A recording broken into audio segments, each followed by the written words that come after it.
calaamadaha ragga la haystayaasha lagu yaqaan waxa kamid ah waxaad arkaysaa afar bari uu naagtan qabaa kadibna wuxuu wataa shaati u eg diriceeda awow yaad u cadaynaysaa inaad isqabtaan mise iskuulay leedahay adigu ku biirtay baatiga ay wadato iska dhaaf inaa shaar ka toshe war waa wallaahi oo bilaahi saddexdii magac ilaahay wax lagu doorsanaya ma jira beebi kastuumaha ila xiro hadday dhadita waan xiranaya waxaad arkaysaa nin korinaya afar canug uusan dhalin afar canug oo uusan isagu dhalin buu korinayaa maxay tahay faa'iidada kugu jirta nin ahaan inaad koriso ciyaal aadan dhalin ilaa adigu ma tihid maxaa la dhihi jiray meeshii xanaanada ciyaalkee maxay tahay ma sheegi karo wuu iskaga dhex jiraa ninku markuu ilmahaada waa meeqa xabo kan 9 haddaan wata xaa kaa galay muwaay adaga hadlaysa ilmiheyga wareeyaa waad qaldanta assalaamu calaykum wacan saaxiibada sharafta leh maanta sida aad hordhacaba ka soo aragteen waxaan rabaa inaan ka hadlo arrin ku saabsan wiil Soomaaliyeed oo dhalinyaro ah oo lagu magacaabo Macallin Xaliye wiilkaas inta badan waxa uu talooyin siiyaa ragga talooyinkaas oo ku saabsan dumarka iyo sida loola dhaqmo saaxiibayaal sida aan filayo intiina badan gaar ahaan inta isticmaasha barta TikTok-ga Macallin Xaliye aad ayaad u garanaysaan dad badan ayaa runtii aad u taageeray oo rag ah isla markaana la dhacsan mowduucyada uu ka hadlo sidoo kale kuwa kalena waa ay ka soo horjeedaan balse waxaan dhihi karaa dumarka 100% waa ay mucaaradsan yihiin Macallin Xaliye iyo waxyaabaha uu ka bilaabay barta TikTok-ga saaxiibayaal anigu ma ahi muxaafidka ugu weyn ee uu leeyahay Macallin Xaliye micnaha ma ahi qof taageersan 100% waxyaabaha uu ka hadlo iyo sida uu wax u dhigo sidoo kale ma ahi qof mucaaradsan 100% sida uu wax u dhigo waxa jiro waxyaabo badan oo runtii aan dhihi karo Macallin Xaliye waa uu ku saxan yahay waana in lagu taageeraa sidoo kale waxa jiro waxyaabo badan oo loo baahan yahay Macallin Xaliye in asaga laftiisa loo sharxo isla markaana laga dhaadhacsiyo inay yihiin waxyaabo qaldan maanta waxa rabaa dhowr sheeko oo uu ku soo gudbiyay barta TikTok inaan soo qaato isla markaana aan ka falcelino aniga iyo adinkaba maanta markaad fiiriso dhalinyaradeenna waxa koobaad ee laga fakaro waa naag waan wareersanahay mana ahayn waxay ahayd inaad ka fakarto sidaad hore ugu socon karto waxay ahayd inaad ka fakarto shaqadaada waxay ahayd adigu nin ahaan inaad isdhisto markaad isdhisto baad noloshaada wax kale ku soo dari kartaa saaxiibayaal intan yar waan wada dhageysnaa runtii waana wada fahnay ma jiro qof af Soomaali loo tarjumayo ama loo fasirayo macnaha waxa uu leeyahay inta aadan dumar iyo ka fikirin xaas iyo wax la mid ah waa marka hore in adiga nafsadaada aad dhista oo aad adiga iska fikirtaa kadibna aad meelo kale u gudubtaa taasna runtii 100% waan mid aan ku taageersanahay oo runtii dood aysan ka taagnayn aniga dhankeyga bal aan sii daawano muuqaalada kale ee xiga waxaad arkaysaa nin korinaya afar canug uusan dhalin afar canug oo uusan isagu dhalin buu korinayaa maxay tahay faa'iidada kugu jirta nin ahaan inaad koriso ciyaal aadan dhalin ilaa adigu ma tihid maxaa la dhihi jiray meeshii xanaanada ciyaalkee maxay tahay ma sheegi karo wuu iskaga dhex jiraa saaxiibayaal Macallin Xaliye markan waxa uu la hadlayaa ragga guursada dumarka garoobada ah ama carmalka ah ee haysta caruurta badan waxa uu leeyahay maxaa ku dhex dhigay reer haysta caruur ama gabar haysata caruur afar ah iyo wax la mid ah maxaad ka qabanaysaa ayuu leeyahay arrintan bal intaan fikirkeyga ka dhiiban waxaan rabaa inaan idin soo gudbiyo ama aan idinla wadaago muuqaal ama gabar Soomaaliyeed oo ka falcelisa arrintan iyo qaabka ay uga hadashay nina marka hore ilmaheen respect inta si aan marka hore ku soo wac ku shaqaan aan ku dhihin ilmuhu see ku yihiin xaaladaada ka waran taasna dibna adiga ku warsan telefoonka ma qaban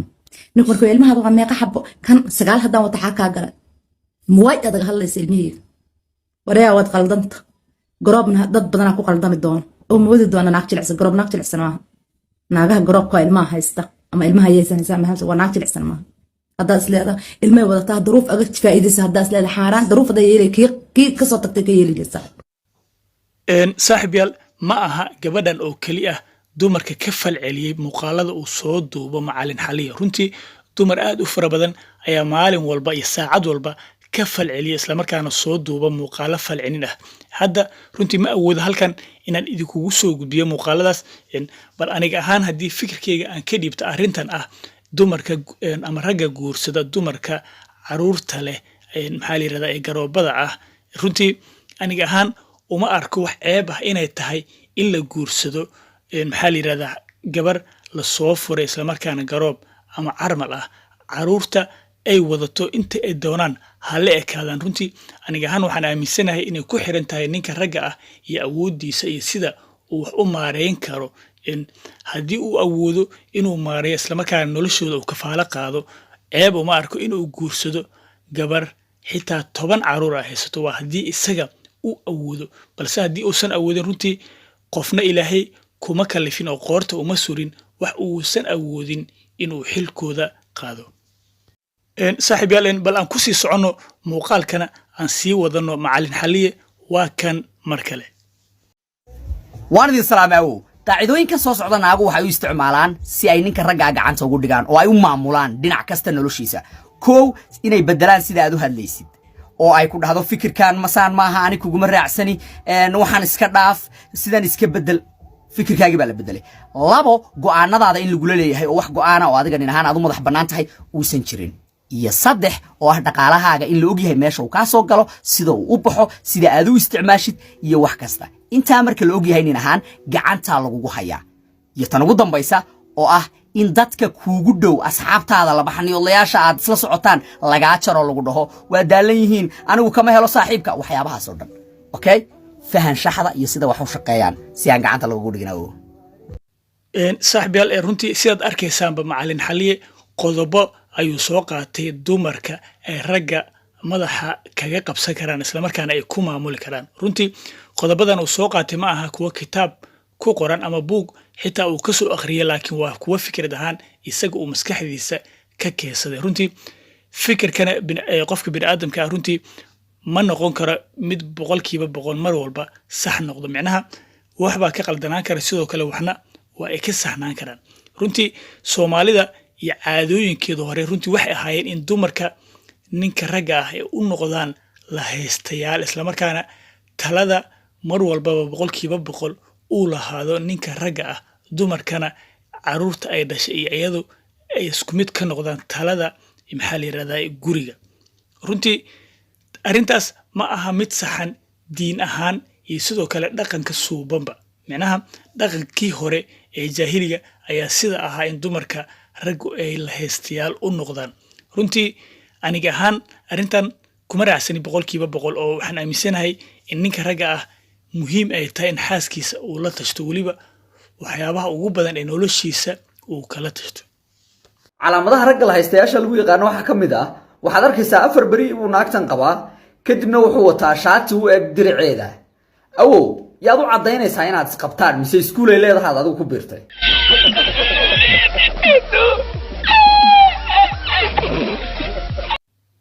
saaxiib yaal qodobkan intaan aniga ka hadlin bal aan isla dhageysano mid kamid ah dhalinyaradii muuqaalkan ka soo falceliyay isla markaana bal fikirkiisa ka soo dhiibtay